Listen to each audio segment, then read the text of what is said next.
I think someone's mic is on very quietly in the background. And just to check, the heroes HUD stats here are 24-21. Is that visible? Can you guys make that out? Okay, cool.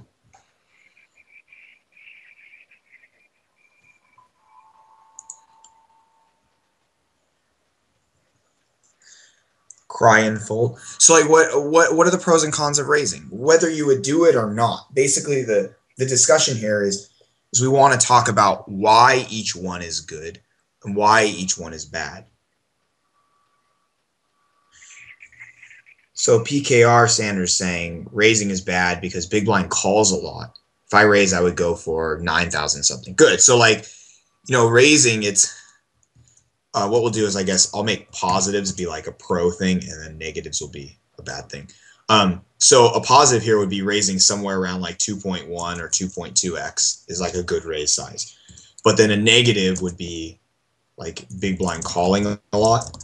Okay. And Big Nuke says, well, only 9 hands. There's no sample. And Morton's asking, should we take big blind stats? Yeah, I mean, you want to take every little bit of information you can. You just don't want to overanalyze this 9-hand sample. In fact, when this hand comes up, since this was reviewed in Hold'em Manager, that means Hero had 9 total hands on this guy. So at this point in time, he probably has 1 hand on Hero because there's still, 1 hand on Villain because there's more hands to come. But even if we did have this 9-hand sample of 50/38, that doesn't tell us a whole lot. What it tells us is that he's not a giant nit, I guess, if we had to take something out of it. Marcus Vick is saying a pro, only 1 guy to go through and blinds are huge. That's a good thing. So 1 guy to go through large blinds. And raising does, Marty's got a point, raising does equal stealing. And stealing is good. Okay. Question, is there any other way to steal besides raising, since raising is good because it equals stealing? Yeah, you could limp stab. So let's go into the limp department. Limping is good because limping equals stealing, for us at least. Maybe not for a random guy who's just limping to see a flop. It's a controlled steal, exactly, a controlled steal. It's good because less risk. Big Nuke says we lose less if he has a hand. So I guess that's like minimizing losses just in case he has a hand.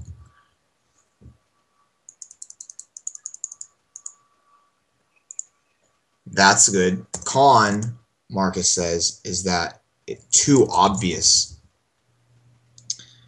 Morton says we don't blow the pot. So that kind of goes into the minimizing losses, I guess.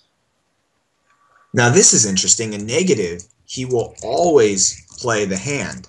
Now that's very interesting because I think of that in a positive sense where I think he is on ATC minus good hands. So it's kind of like the same thing but viewed towards a different light. So that's kind of an interesting take on that. I like that. He will always play the hand, same thing as saying he will always have every hand except a really, really good one. And now look at this. He says, well, raising is too obvious too. Raising is too obvious. You always think people are obvious. You read souls for a living. How about this? Now that we've kind of discussed some goods and bads, what type of player would you want to raise against, and what type of player would you want to limp against? Because I think that's part of the key is we can understand the pros and cons of each decision, but then we can get a better overall decision by thinking, what opponent am I doing it against? Big Nukes has a really good point. That depends on our hand. And that's the next part too. Because the 3 things are, you pick your play, right? Maybe we could put this at the top. You pick your play, but really it's based on the opponent. Just be more clear. Who is the opponent? And then also incorporate your hand. And also incorporate stack depth, his and yours. Not necessarily just effective stacks, but both. So PKR saying loose passive, we would like to limp stab with hands like these. Yeah. So limp is good versus loose passive players who will call raises and bloat the pot. Good. Big New says against a reg who's checking back, he'll raise trash and limp middle hands and raise strong. Yeah, because raising is good against people good versus players who don't flat very often and or call and check fold tons on the flop. So that's what I like about hands like these. Just sometimes we have very limited amount of information here. Like, oh, he's 50-38, so all that tells us is he's not nitty, I guess. But that doesn't necessarily tell us that he's loose. Doesn't necessarily tell us he's average. It just means, heck, maybe he is a nit and he's just had good hands so far. It's so close to a meaningless sample size.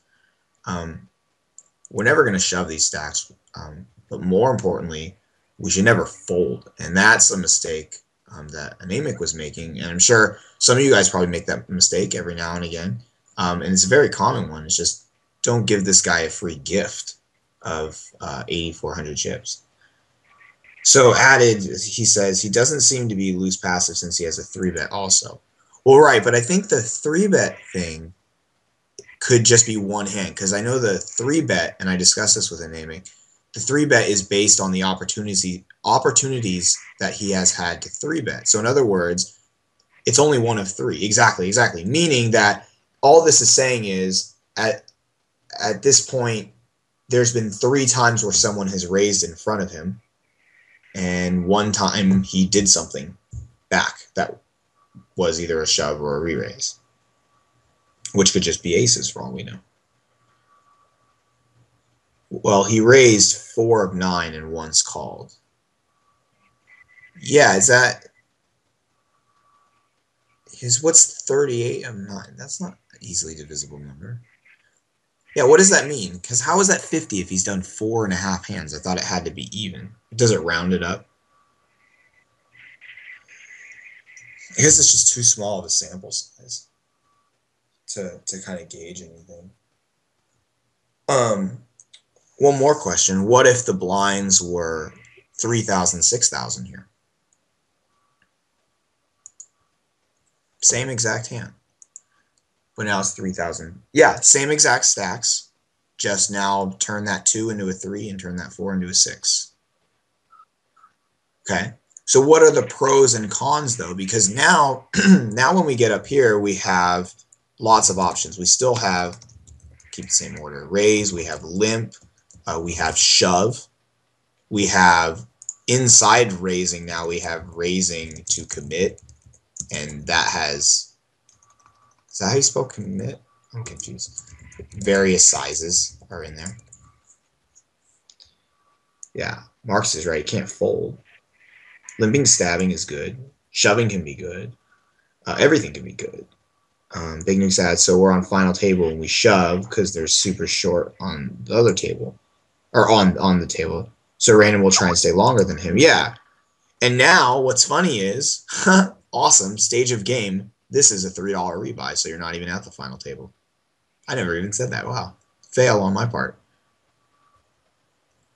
I guess there was a tell down there. There's still lots of hands. I don't know. But that's interesting, though, because that changes the dynamic, right? If this was a final table, you probably have much more leverage than you do here, which I believe this must be like 20, 21-handed, somewhere around there in a $3 rebuy. Yeah, it is a bubble then, so they will be tighter, but probably not even as tight as a final table because now the money is, we talked before about tangible money. It's like people can feel it, they can taste it. Here, not so much, but in some small degree, yes, because they will be tighter than normal here. And there is, yeah, agree with Marcus. There is a lot of pressure. So Big News ads, but there's pretty much 100% guaranteed money. Yes, yeah, exactly. I'm not saying they're not going to be tight. Like, I think overall players will be tighter at a final table, but I agree that there definitely is a big gap in tightness here compared to like 4 tables left or something like that, or 5 tables left. So for sure, like you're dead on. Because it is guaranteed money if he folds. Like, how could you pass up money? That's what randoms are good at. If there's one thing they're so good at, is earning more money. Because they, fold and I'll move up a spot. Perfect. Good strategy. So if we were to raise or limp with the blinds at 6,000 here, where the effective stack depths are different, what type of player would it be good to put in a min raise against? What type of player would it be good to limp against, and what type of player would it be good to shove against? Sometimes I think my internet sucks. Marty says, raise or shove against regs, limp versus passive. Now, how vague is that? Like, it's kind of hard sometimes to group players into like, oh, he's a reg or something like that.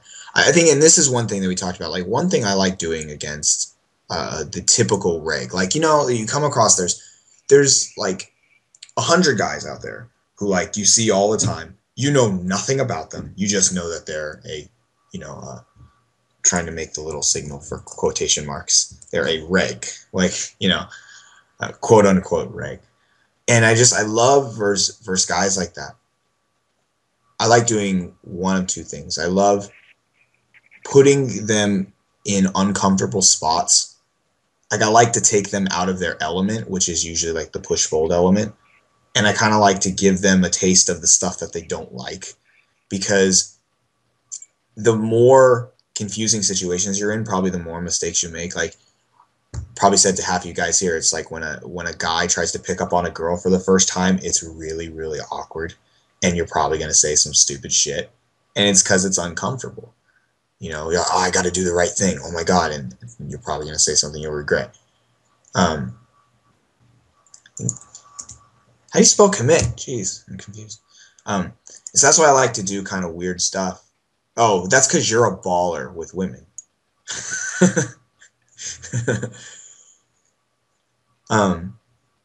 And the other thing I like to do is I like to kind of use the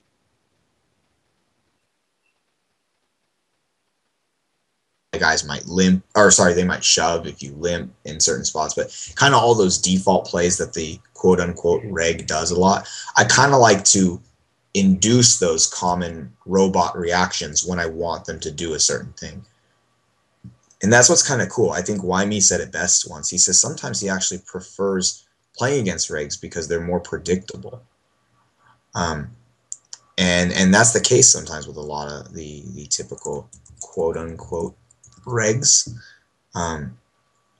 So in a spot, like, I think you could shove against regs. Like, you want to know, like, against me, where I'm most uncomfortable is, like, say I'm the big blind here, and let's keep it at 2,000, 4,000, or 25, 5,000, like when it's above 10 big blinds. What makes me most uncomfortable is when people open jam on me. That's when I hate it the most. Like, that's the best way to play against me. Because, like, if you get me post flop, then I'm the opposite of other rigs. Like, I'm comfortable doing really weird things and stuff, and it's exciting and it's fun to me. But then, like, when you put me in a standard straight up spot where someone overshoves, those are the things that piss me off the most. So that's the best way to play against me, is to overshove into me, because then I get totally uncomfortable and I get flustered,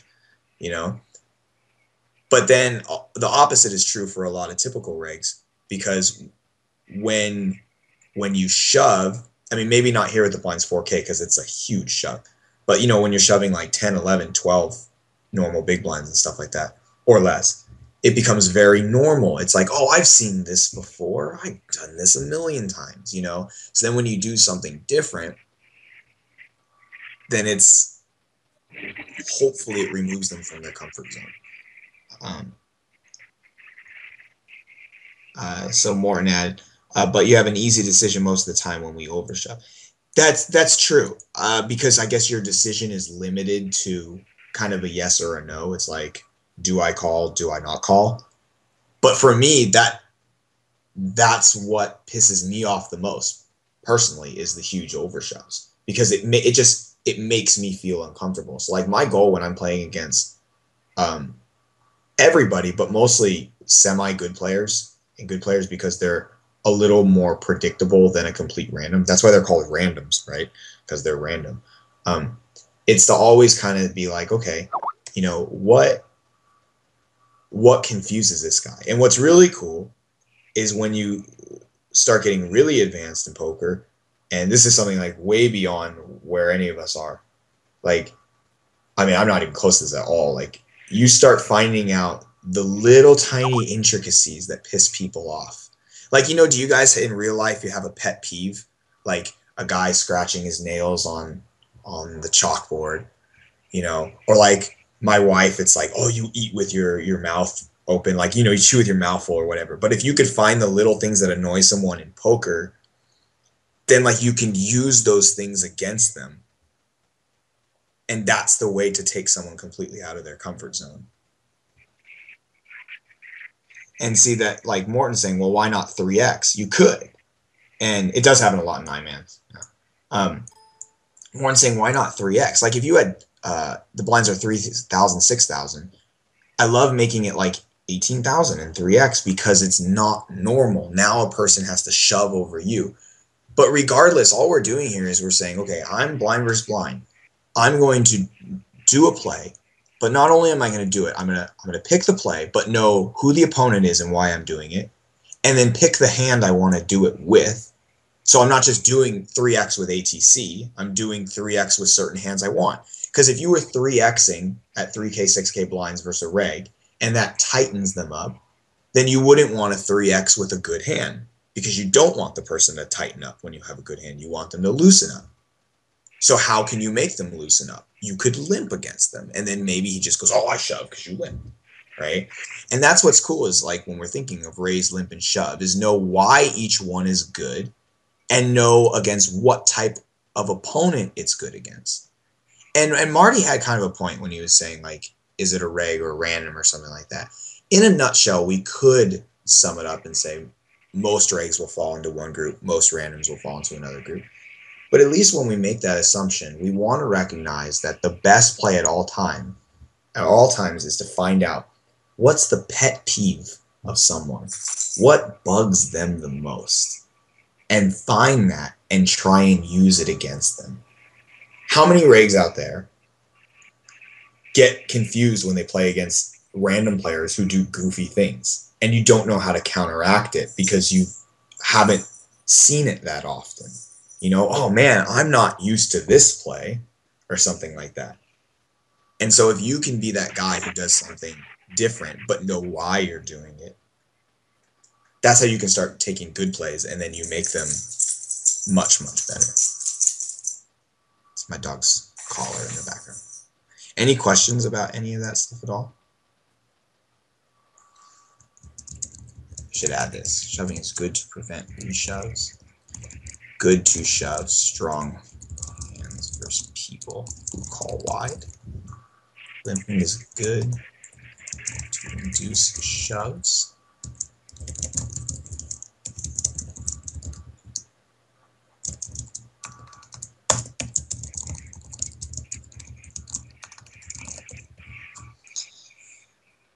So it seems good, but you need a lot of hands and situations on a player before you know what bugs them. And that's a great point too. Like, how can we use all this stuff that I'm saying if we have 9 hands on someone, right? Then we have to do what Marty's doing. We have to group them into 2 categories, like regs and randoms. And maybe we can expand on those by saying like a break-even reg, a slightly good one, a good one, and Little Big Kahuna or something like that, you know? And then with random players, there can be crazy loose guys, or just a random tight guy, a random average guy, a random calling station, stuff like that. But basically, if we understand the premise of each of these things, like limping is good here if you are trying to induce a shove from a guy who will shove a lot, probably a typical reg more often than not. So you limp with a good hand. But then versus a guy who calls you a lot pre-flop, like this, the villain in this hand, we limp to just control the pot and have a nice controlled steal. Whereas if we min raised versus the loose guy, he'd probably flat call and the pot would get really big. But if you min raised versus a reg or a typical reg, right? Kind of like what Marty said. They don't flat. There's one thing, we said this a bunch of times. Most regs don't flat with certain stack sizes. So if you min raise versus them, they don't flat. So you would want to min raise a bad hand. But if you were against a loose player, you want to min raise a good hand because you want them to flat. You know. Marcus adds, having an average buy and ROI number of games is a good way of grouping. Yeah, it is, because you can tell like who's up a little bit, who's up a lot, that kind of thing, and at least that can help us. I mean, we are playing a game of imperfect information, so all these things are just speculative. Like, we can't always assume that a certain type of player plays a certain way. We just have to give it our best educated guess. But I agree, like knowing how much someone's up and all that kind of stuff is really helpful, because when you see a guy who's up like an extraordinary amount, you know, just like, wow, I bet that guy has a clue, you know. And then you see a guy you think is like a reg. It happens a lot. Like, we'll do hand history reviews, we think someone's good, we look them up and they're up like, you know, $2,000, which is great because you have to be kind of good to win $2,000 for sure. But there's a big difference between that guy and Lil Big Kahuna, you know, and kind of gauging like how winning someone is, like Marcus is saying, is really, really helpful for sure.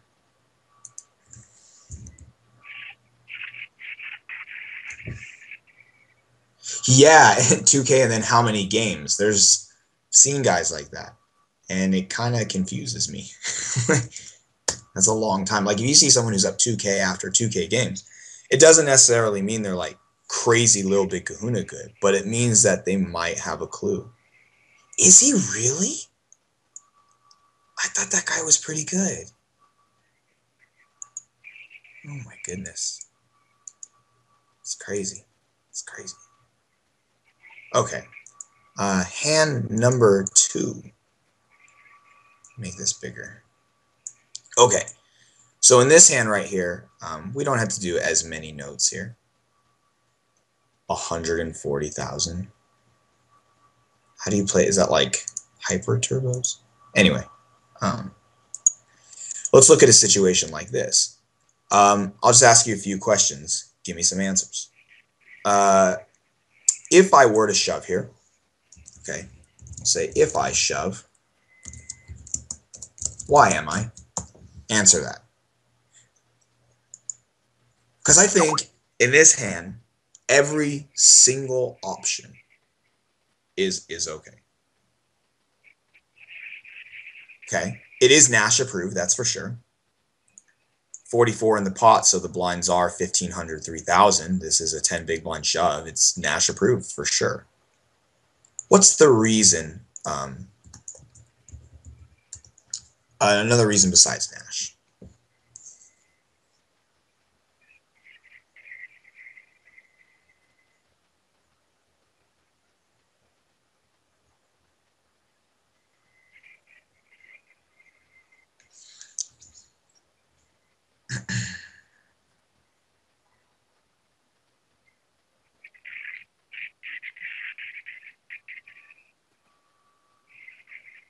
Yeah, and I think that kind of goes into the Nash. That's why this is so good. I think, I'm not really sure what Nash would say. It might say like Queen 8, Queen 5 suited or something like that. Big blind is probably some type of array, because yeah, it is pretty hard to come up with 334 hands on someone in 180 mans. So they must play with some type of frequency. But what are, like, if you were going to shove here, or if I was going to shove here, what are reasons that just are positives? The button is short. I guess that would help more at a final table. So I think that's a good point. So we'll say button stack size if this is like any type of bubble, which, spoiler alert, it's not, because I forgot to tell you it's $3 rebuy. But I think that's important if this is some type of bubble. What's up, man? Welcome. Yeah, limb stab can be okay too. I want reasons to shove if we were going to shove here. Nash, I should add to that 10 true big blinds, because I guess that kind of goes with it.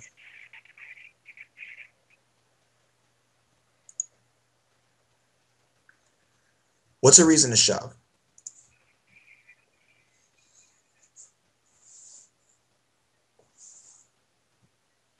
Big blind is quite tight. That works. Yeah.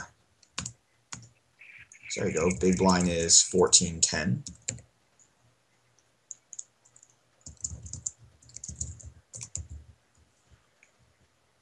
Oh, that one's good. That one's really good. To avoid a loose 3-bet. And the way I like to word this is, and I'm going to cap it because it's pretty good. I think, yeah, I wrote it kind of right here. But I think this is really, really important. Preventing 3-bets. Or we should say preventing shoves. Because if you have a guy from an active shover, or we should say reshover. Puyan says, if big blind is tight, does it make a difference if we shove or raise fold, though? It does make a difference. Both plays are profitable, but the difference is that in one way, you're only risking 3,000 chips. In the other way, you're risking 29.9 thousand chips. So the reward remains the same, but the risk is essentially to the 10 times, I guess. 3K versus 30K.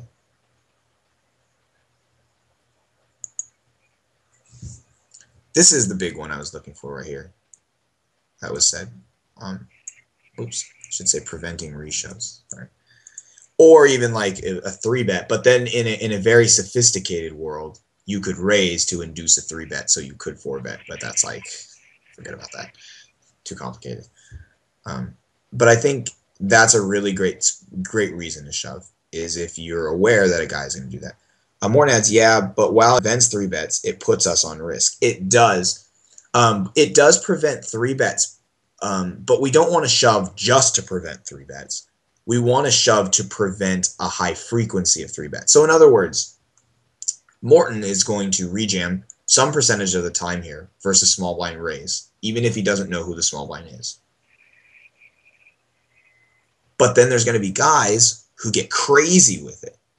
Now, in this particular hand, we have a guy who has a 4% 3-bet percentage. He doesn't look like a guy who we need to shove against, because the only way shoving is good, besides it's Nash and it's profitable and all that, the best reason is that it prevents an active reshover. But if this guy's not active, then we don't want to shove against this guy, even though you could to show a profit. But nowhere in this am I saying shoving is bad.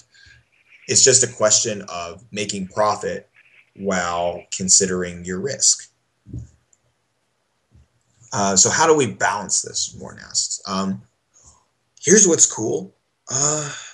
You don't really have to balance it unless someone is catching on to what you do, or unless you have some inner voice inside of you where you feel like you're being unfair to yourself because you're not balancing or something. Because really, when it comes down to it, a lot of times in these games, no one's really paying that much attention to remember everything. Exactly. Jamie has it perfectly. Is why balance unless someone will exploit you? Like, you would want to balance against a guy who's going to remember what you do, but even more so than that, even if they're capable of remembering, remember this is that short-term memory webinar coming back, even if they can remember what you do, it's one thing to be capable of that, and it's a whole nother thing to be able to use that information against you. In some of the coachings lately, something that's come up is the idea of conspiracy theory, where it's this like, this something inside your head going, they're out to get you. They're watching you. You know, like the government has cameras on.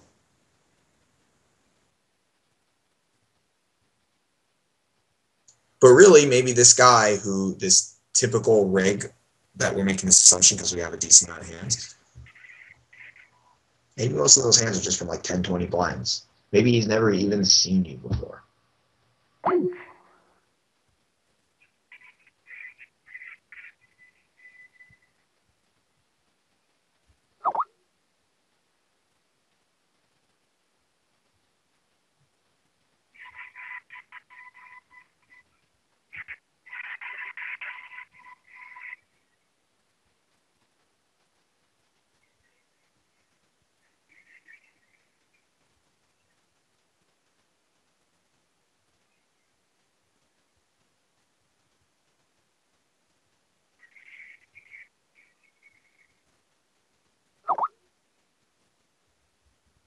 Ugh. I'm back. I'm back. I'm back. Can you hear me now? Okay. Sorry. Internet guy is coming tomorrow yet again.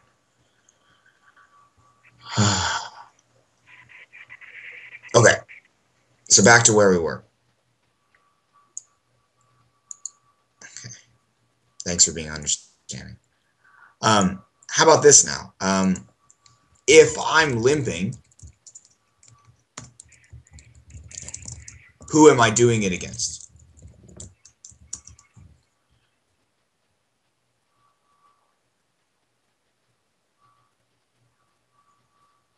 No, interrupt. Yeah, because you were saying something that was, I think when it was disconnected, I was actually saying I'm waiting for Morton's comment before moving on. Okay, when raise or shoving. Okay.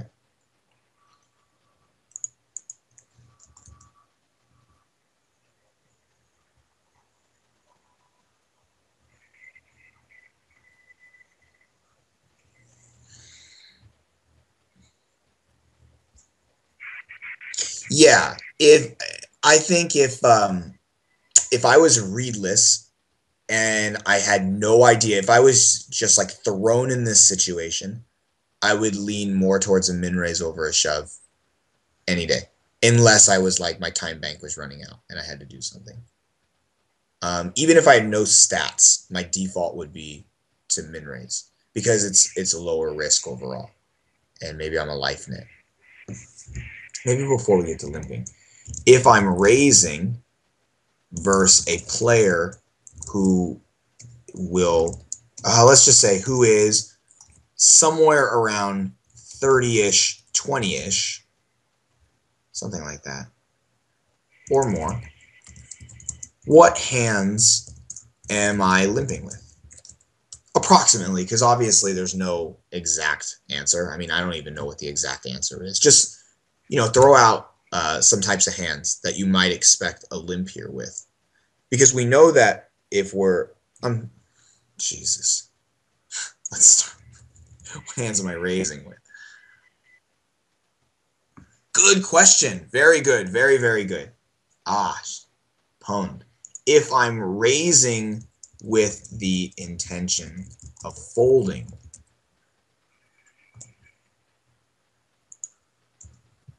to a reshove. Good question.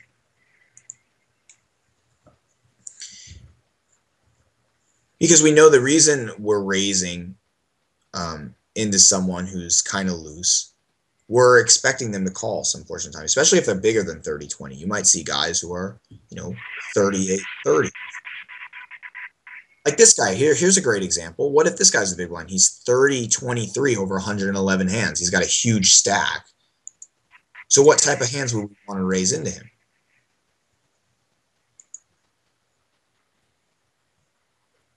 Right. Queen 10, King 9, fives. Now think about that for a sec. Fives. That's interesting. Because if he's going to flat call you a lot, how good does fives flop?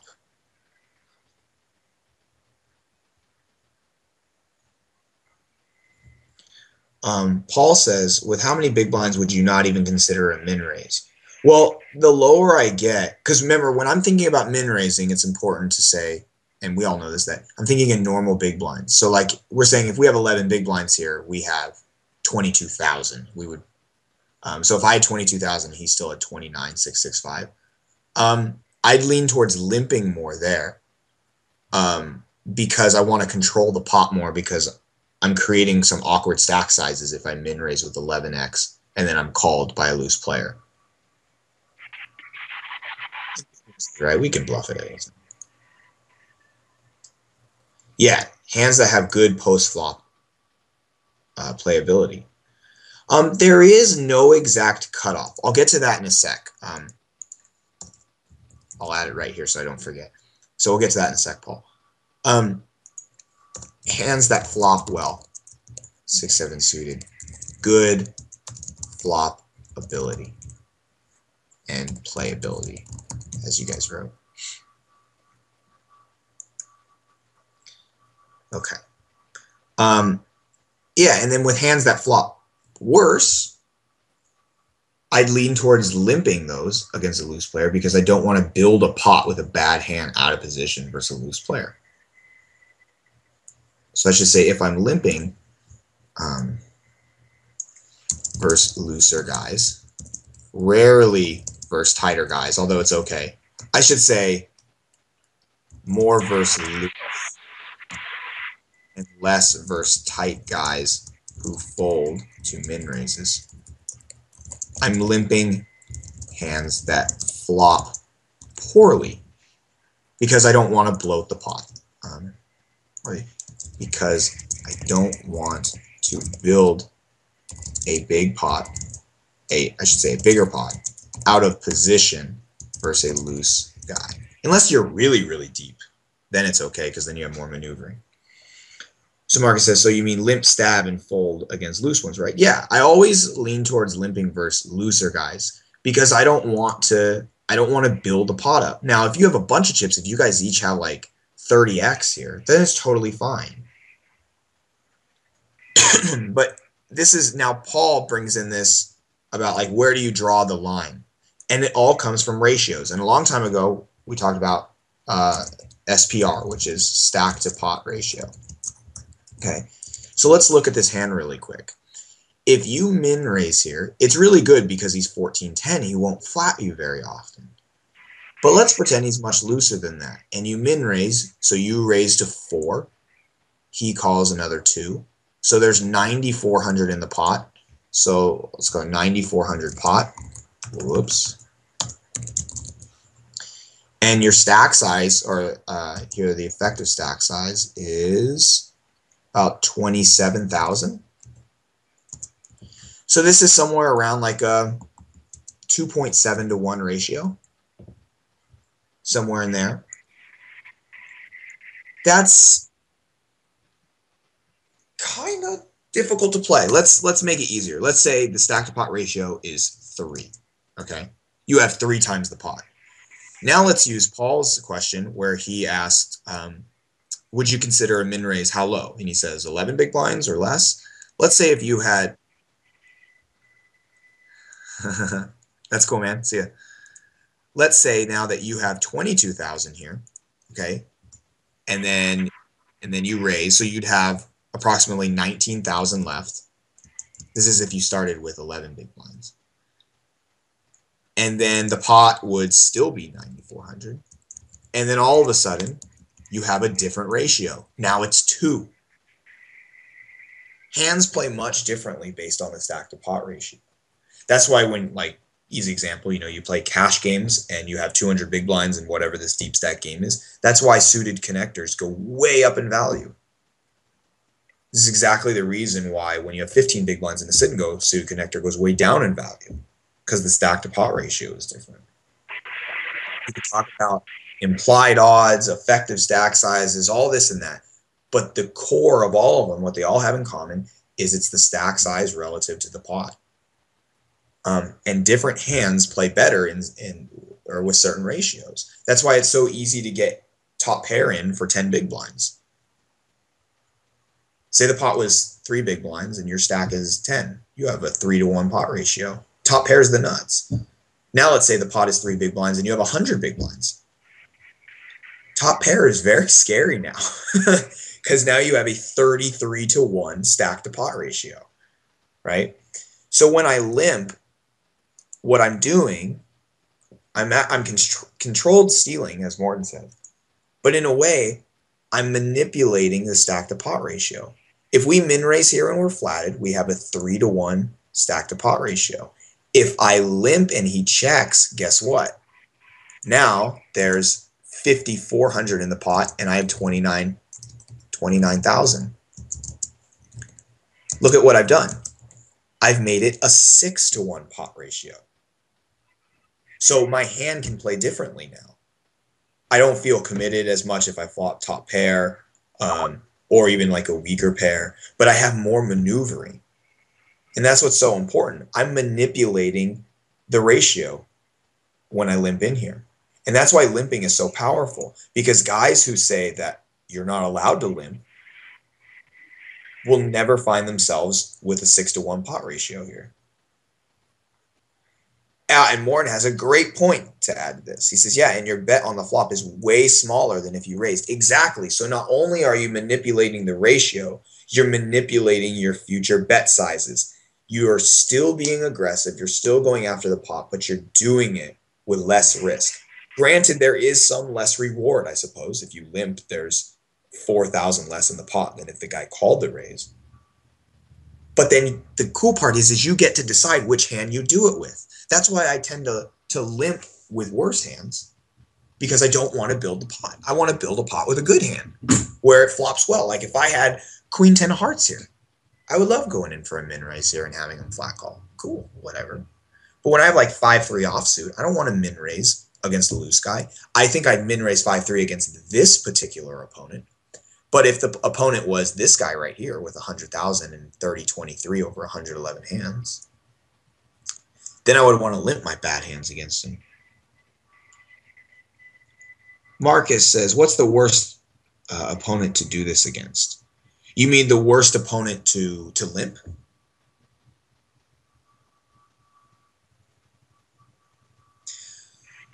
The worst opponent to limp against would be a player who is raising your limps all the time.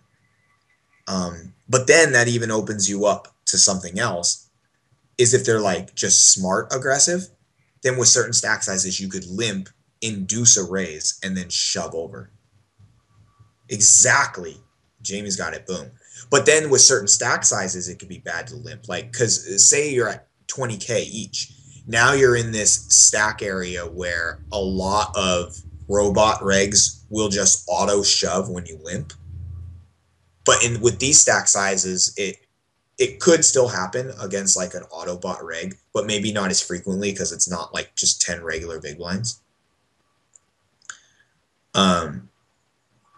So it's just kind of an important consideration is also consider stack depth, his and yours. So I was up there. But limp re-raising is great. You know, if you find like an aggressive player who's coming after you, but then someone who's not like aggressive and just crazy, you know, someone who raises 6K when you limp and then you shove and you're like, I call you. It's like a guy who's smart, because there's some smart players, like if you limp, they'll be like, oh, I'm going to make it 5,000 or something like that. It's a good play. It's a great play. But if you anticipate it, then you can change it.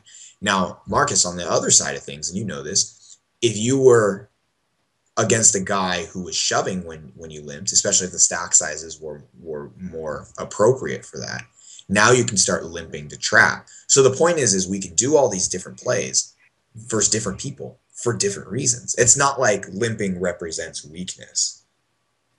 You're basically trying to manipulate the game. You're trying to do something better than just a shove or a fold, you know, and finding it against the right player with the right stacks, with the hand that you prefer, and doing it at the right time. It's the whole like right place, right time thing, right? And then when we do the other play, now it's like wrong place at the right time, or the wrong place, wrong time, or stuff like that. Morton says, so when we do limp and re-raise, are we doing it with hands like 10 jack suited, queen jack suited? Well, it depends on the player now. I mean, obviously those hands are better than 7-5 offsuit. And it's probably pretty rare to limp with the intention of rejamming 7-5 offsuit. But Marcus is right, it depends on the villain. Like, that's what's so cool about poker is it's open to interpretation. Like, there's no right or wrong way. I would definitely prefer one of the hands you listed, Morton, instead of a crappy hand, for sure.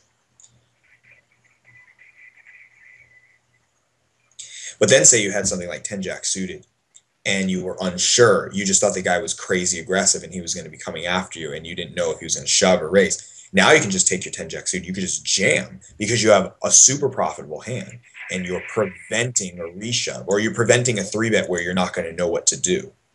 You know? So we never want to take shoving out of the equation. We never ever want to say like, oh, everybody else shoves, I'm not doing what they do, I'm my own person. We always want to still have that old school strategy of shoving at our disposal. Basically, we're trying to make our game 3-dimensional when we look at this stuff. We're trying to have all options at our disposal. Yeah, and Big Nick has a point. Like, sometimes you have to change your plan a little bit. Sometimes you just make a move and then something changes. You're like, oh, okay, let me readjust, you know? So we always want to kind of be on our toes. That's because you're psycho and you just shove a lot. So Jamie adds, against guys like this, you can limp re-raise or min-raise call strong hands and jam all your middle range. Yeah, exactly. That's a great way to structure your range. That's one of the things, by the way, this kind of leads to the point, like, you know how everybody goes, oh, look, folded you in the small blind. What's your range? People always say that. What's your range? It's like your range to do what? So that's why I really like what you said, Jamie, because it's like you have different parts of your range designated to do certain things, but then you can change those versus different players. Love it. Because everyone, what's your range? To shove? I don't know. It depends. And everyone's like, oh, you're hiding stuff from me. Like, it depends. Like, I don't know. I want to see that hand if I bet bluff. Okay.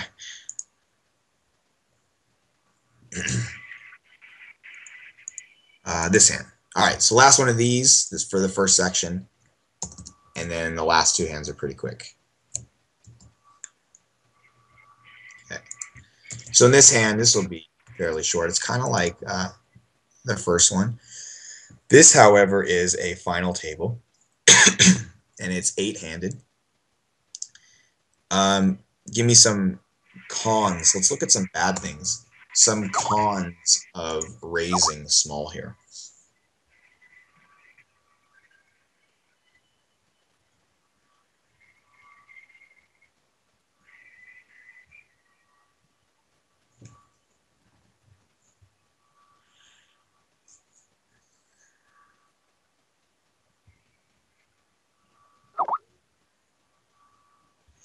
He has more chips and they're shorty, so perfect spot for him to abuse us. Now, how do you know that he's as twisted and psycho as you? Because you're pretty psycho.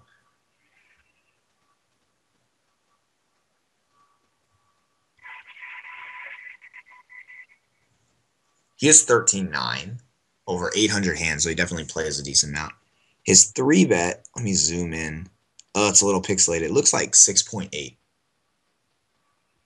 So you're 13-10. Well, just because you have the same VPIP doesn't mean he's psycho. You're pretty freaking psycho. Like, did you really 5-bet 9-4 offsuit heads up? Like, that's pretty rare, right? Oh my God, here it comes. Oh my God. That's awesome. Nice hand. A lot of guys aren't capable of that. So, we can't be like, oh, he's 13-10 like Big Nuke, so he'll 5-bet 9 high heads up.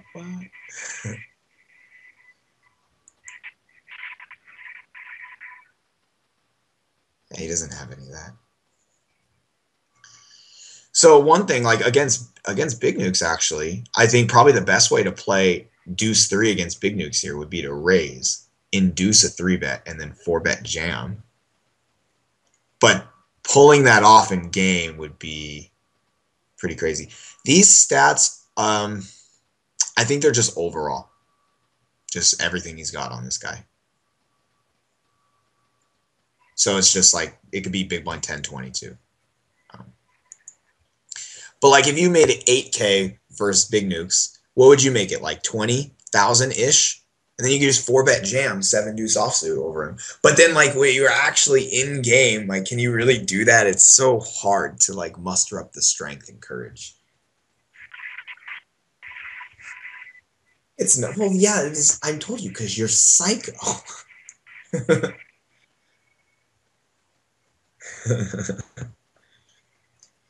Now, if we raise versus this guy, if he's coming after us and we're not defending our raise by 4-betting, then I guess then spewing a little bit. Like we always raised and then he just 3-bet always and then we folded. I guess that's spewing. Doesn't seem like spewage because it just looks like you're raising. We could also limp to prevent a larger 3-bet if you didn't want to deal with it. But then that might induce him to just raise. But then maybe you would want him to raise, so then you could shove over him. There's so many things here, you know. Basically, I think what's important in this hand is just to think about all those things that we already discussed and apply them to every situation, especially like the deep endgame stuff. This is a final table of $3 rebuy, by the way.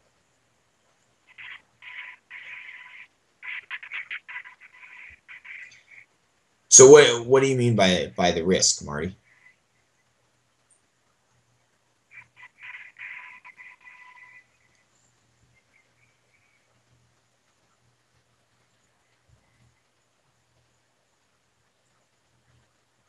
What if you min raised anticipating a bet or anticipating a raise, but Big Nukes knew you were going to 4-bet, so he 3-bet jammed to block your 4-bet.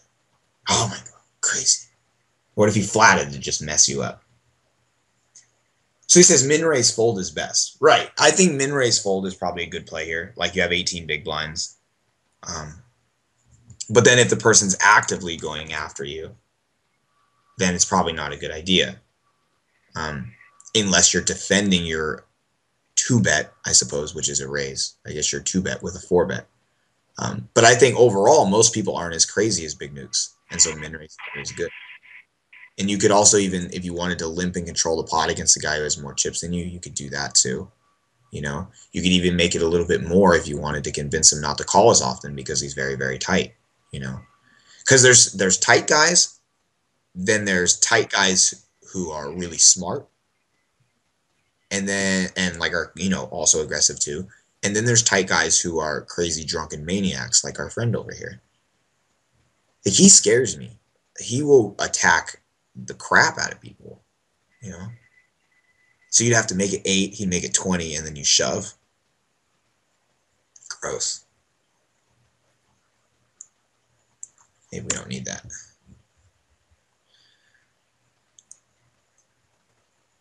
Good question. Now, is there a metagame between you two? Like, because obviously the reason you would be shoving, it does depend on dynamics. The reason you would be shoving is to what?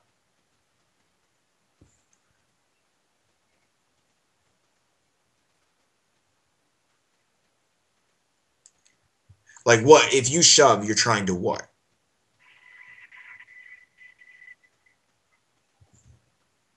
I think it's good to say, like, what am I trying to do?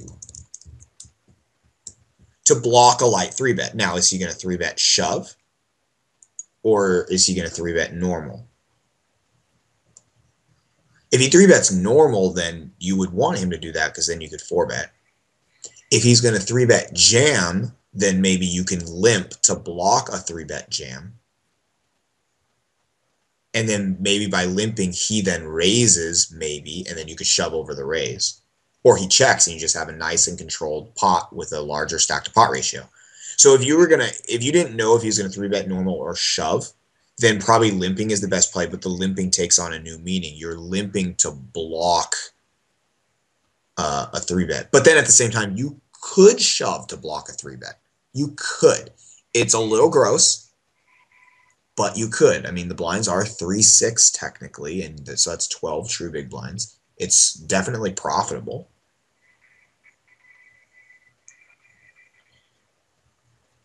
Right, so if you're never sure about his 3-bet size, I mean, so if you made it 8, I mean, unless he made it like 30, I guess, then you probably have to fold.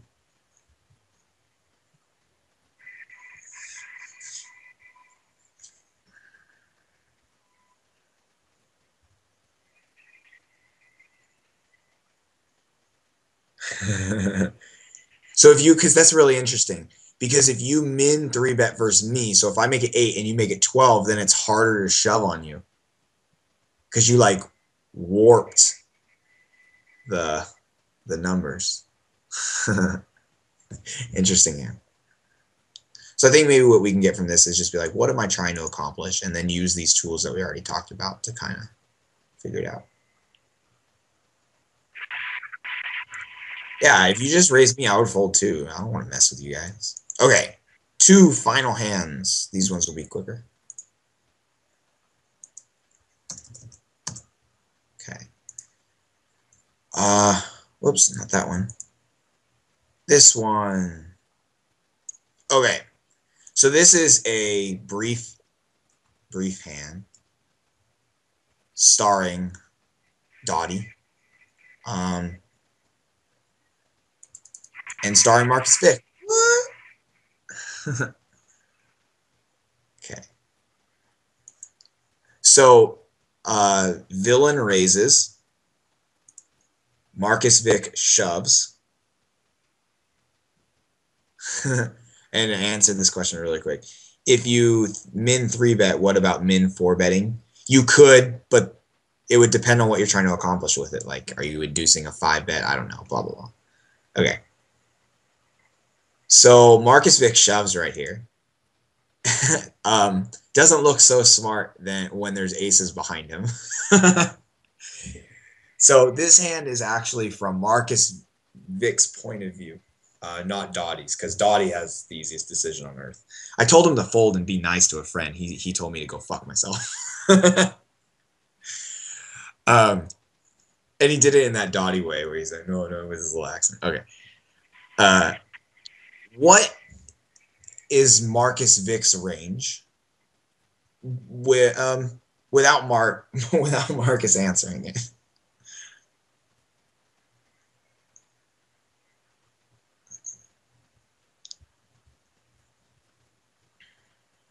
What is Marcus Vick's range? Or what? Okay, how about this? Besides Marcus, what do you guys think his range should be here? Okay, 9's an ace queen.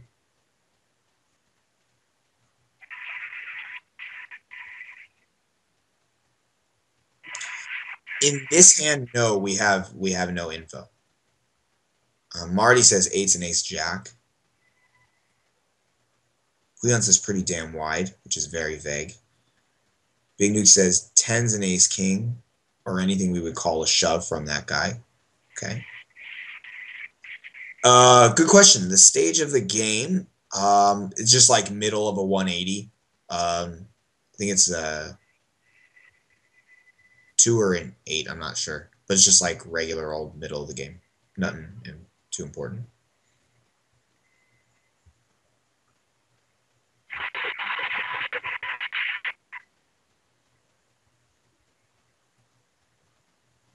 Well, we have no info on this hand, but this is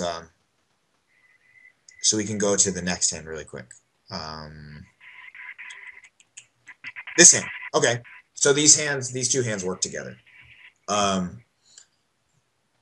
This is a final table of a $3 rebuy. Villain raises. Now you actually have stats on him.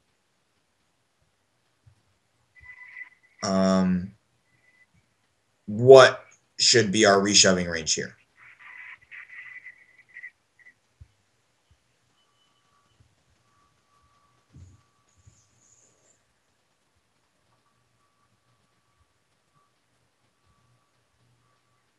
Guess.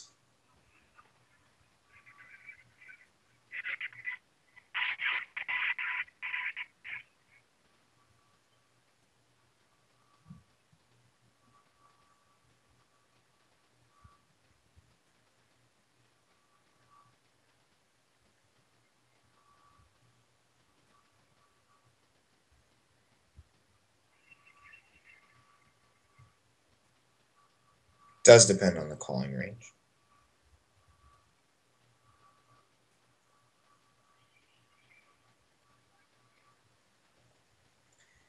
I have a question for you. What do these two hands have in common? I will switch back and forth every few seconds. What do these two hands have in common? And there's probably a few things, but I'm looking for one thing in particular. Villain didn't shove. That's true. Not what I'm looking for, though, but definitely that's part of it.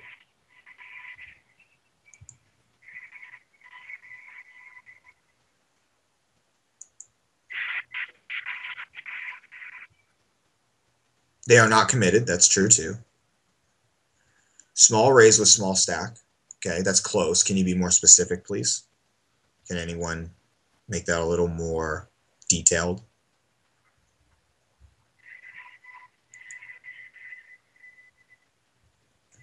That.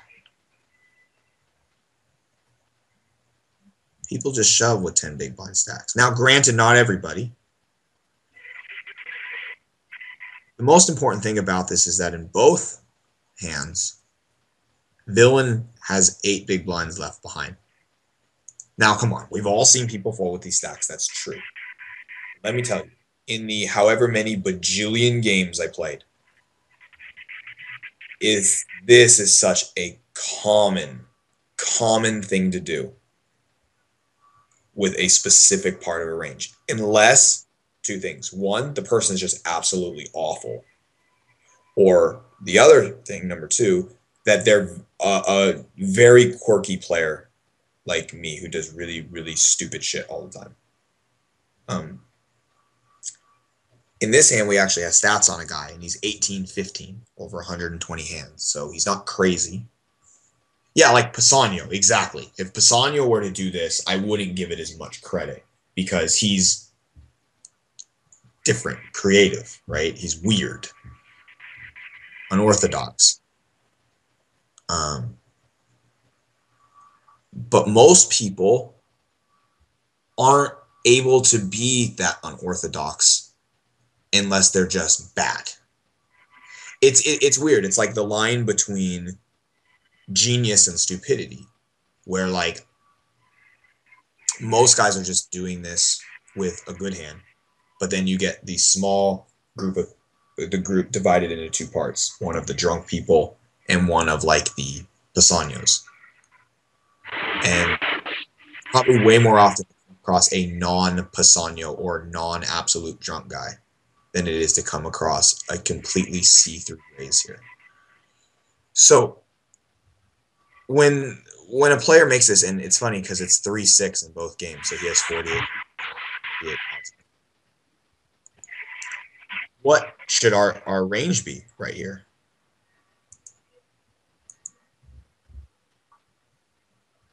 Sonya is just a really good player who plays very unorthodox, and he's up like $500,000 or more.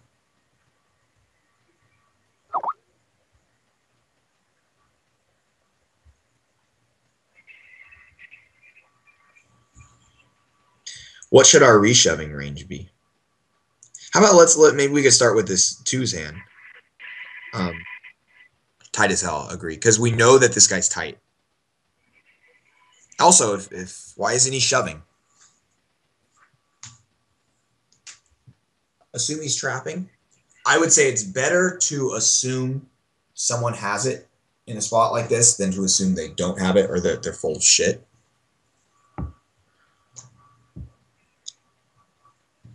I guess if we're going to blow one of these hands, it's better to blow this hand because you're not at the final table.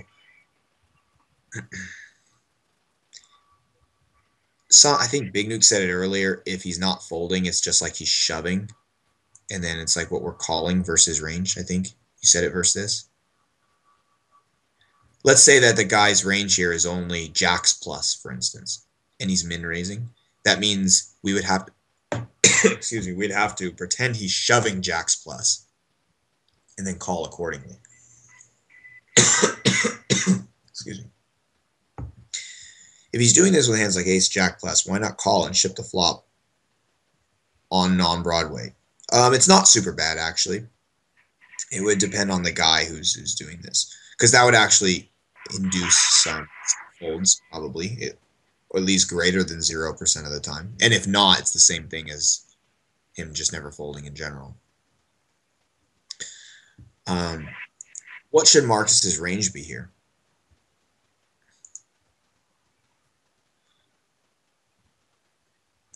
Can you be more specific, Puyan, than tight as hell?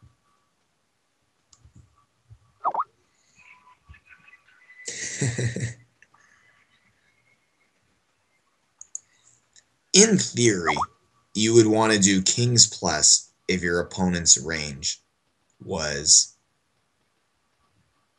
I guess, queens plus. Because then you would lose versus queens, lose versus aces, or sorry, win versus queens, lose versus aces, and tie pocket king, so you would break even. But then with the overlay in the pot, you would come out on top. Or so like if you did queens plus, you would want a guy to have tens, jacks, queens, kings, aces in his range. Then you'd break even versus it. But then slightly prop, I guess slightly prop because again the overlay with the antes and lines and stuff. This is a good point because this is the difference between why am I writing it there? Theoretical range, a theoretically correct range versus a realistic range. Because in theory, if a player is only kings and aces here, which guys, there's a lot of guys who only are kings and aces here. Queens is a fold because you're crushed. But realistically, when you're in the moment, pulling the trigger on folding queens, geez, that is hard. So that's the difference between a theoretical range and a realistic range. We can go, oh yeah, well, if he only has aces, you should fold kings. But pulling that off in the moment, yeah, not skilled enough. I'm not. Hell no. Sometimes they do have ace king, and that's what's funny. That's why I think in a situation like this, you can get ace king all in because you have two blockers to aces and kings, so it's half as likely each one of those pairs exists. Only 3 combinations instead of the 6, like we always talk about. So then the person's range is weighted more towards queens or jacks, I guess, if that's part of their range. But then a hand like nines in this spot is pretty shitty. Unless the guy's just an awful, awful player. Or he's Pisani, or like a really unorthodox player. Now, since Dottie, now there's 2 blockers to aces. So tons of hands are blocked. So now you would think that this guy would be more likely to have kings or queens. Can anyone guess Marcus's hand here? Oh, and hint, I'll give you a hint. In this one, Anemic learned a big lesson because he reshoved deuces, and then he lost. This player up here had kings. So basically the moral is when a guy leaves himself with less than 10 big blinds, it's usually bad news for you. Close. If you reshove jacks here, I wouldn't blame you at all. If you reshove tens, I'd roll my eyes, but I wouldn't blame you at all because it's really hard to do that. But in a situation like this where there's no reason to believe this guy's out of line, our range should be like tens and ace king. Our realistic range should be like tens and ace king or jacks and ace king. And our theoretical range should be like queens plus or kings plus. But realistically, I don't see how we could ever fold jacks here. But I hope that you guys can learn from this because the hand here is pretty interesting. They both have aces, which is funny. But like eights was turned over right here. And this can be good against some opponents. But I think you have to, like, you want to take the guy's word for it more often than not. Because there's a lot of guys where shoving here is okay. I don't think it's something to be sorry about or embarrassed or anything like that. Like, I think this is just a good thing to learn from, not just for you, Marcus, but like for everyone. Because even though there's going to be times where the guy's just like full of crap here, it's more likely that they're not. I rather give someone credit than not give them credit because I think over time that'll make the biggest difference. I guess one subtlety or one subtle difference to these hands is here the guy's in early position, so he's more likely to have a hand because there's no real reason for him to get involved. And here he's in late position, but I guess since he's so tight, he has no real reason to get involved with a 2.5x raise either. I guess the other reason why someone, like when you come across a completely random guy who's just min raising to min raise, it's probably because they come from like a limit poker background and that's like all they understand really because that's normal to them. But then how can you detect that? I don't know. He has an avatar that says fixed limit or something. I don't know. Multi-tabling is good. Multi-tabling, I can't tell you the number of times that I would have thought that he was a big blind. Huh? I'm confused. 50-50 hit or not? Oh, big blind 1200. Yeah. So then, oh, so it's like you're open shoving eights at 600, 1200. Wow, that's interesting. I'm thinking, yeah, more, and I think Jackson, Ace, King, and if it was tens, I couldn't blame you because it's hard to lay down tens. Um, but moral, whenever someone leaves themselves with less than 10 big blinds like this, or when they start the hand with 10 big blinds or less and they don't shove, kind of ask yourself why. It took me a lot of times losing to aces and kings over and over again before I was like, okay, I really need to get tighter here. But sometimes these guys just have crap like Jack 10, and it's like, what the heck? But overall, you're going to see bigger hands more often. So Marcus has, I think the biggest thing here is start playing poker and see that a min raise on a gun plus one. Yeah, with less than 10 big blinds is huge against eights. Yeah, for sure, man, for sure. It's a good thing to learn though. Like, and here it's not as big of a deal because you were like midway through the game. But take the mistake that was made right here. I mean, he's got a great stack. He's at the final table of a $3 rebuy with like 500 and some change for first. It's eight-handed at that last table. A tight guy's raising 2.5x, which in a way looks stronger than a min raise because 2.5x is a very particular raise size. He has tight stats over 100 hands. He has 8 big blinds left. The biggest thing is I'm always looking at the stack left behind after the raise. That's the clue here.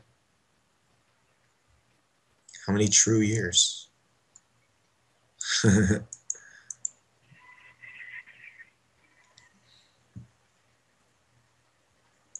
Cool. That's it.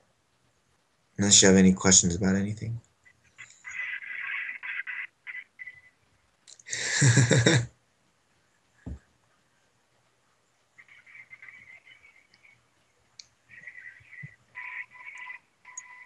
I'll send you all these, Puyon.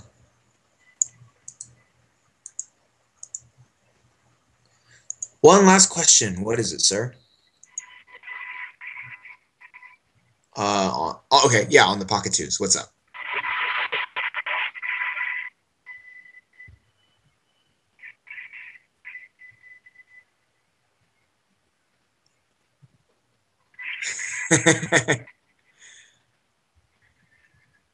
You mean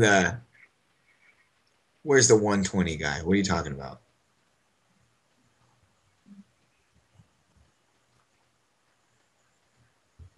He has 120. I don't see what you mean.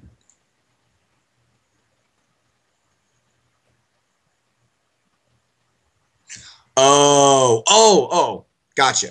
Right. Dang it. I should have said that. That's a really great point you bring up. Because when he has 120K or a larger stack when he's not shoving all the time, then his raise means something else, and it's probably comprised of more hands. The more hands in his range, the more percentage of his range he folds. Therefore, we pick up more folding equity when we shove. I think right here it seems like your folding equity is literally zero. But if he had 120K, you'll pick up the pot at least half the time, I would assume. So your folding equity is at least 14,400. Great point.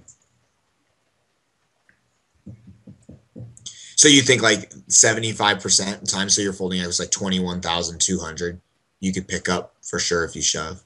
But here, if you shove, you pick up zero from the folds. Jamie says, true, but you need to be careful because some rigs won't have a raise fold range versus a 13 big blind stack. Very good. Very good.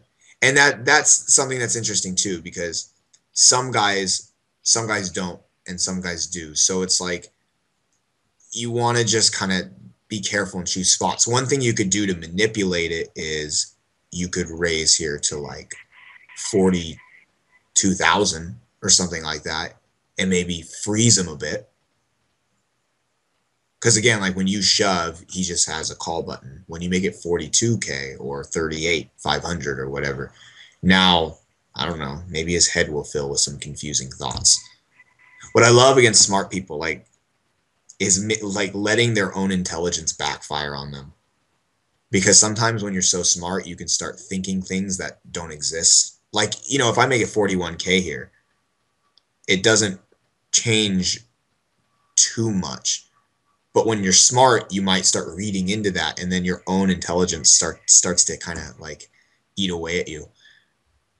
Oh, is he doing this? No, he's doing that. Oh, he's trying to make me think this. And that's just like sometimes you're too smart, you know. Yeah, exactly. You can outwit yourself. You can level yourself. Um, a bad player that can never happen to. A bad player just looks at his hand and goes, "This hand is nice. I will continue with it." Click buttons. Yeah, yeah, and Jamie, that's why I like when the guy has to like if I make it 40-ish, right? I like it because now he doesn't just have to click a button to get it all in. He has to change his mind from being the caller to the shover. And so then hopefully somewhere inside his brain, he's crossing the psychological path of the passive call to the aggressive re-raise. And so somewhere in that change from being passive to being the aggressor, hopefully that's when things start kind of falling apart in their thought process. Kind of because now it's like a different mindset. Ooh, I'm passive. Ooh, I'm aggressive. Exactly. The more he has to think, the more likely he's going to make a mistake. Back to my original example, I don't know if you were here when I first said it, a guy picking up on a girl for the first time. The more you have to think, the more likely you make a mistake. But then PKR Sanders said, "Oh well, not for me. I just get girls all the time." He said so.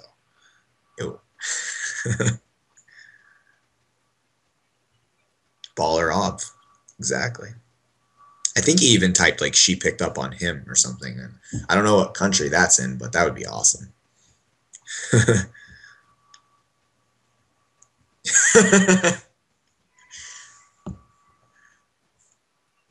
So Puyan says, "Hey man,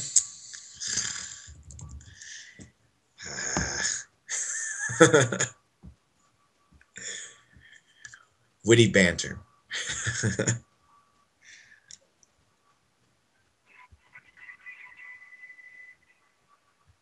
Cool. I think we're good, Puyan.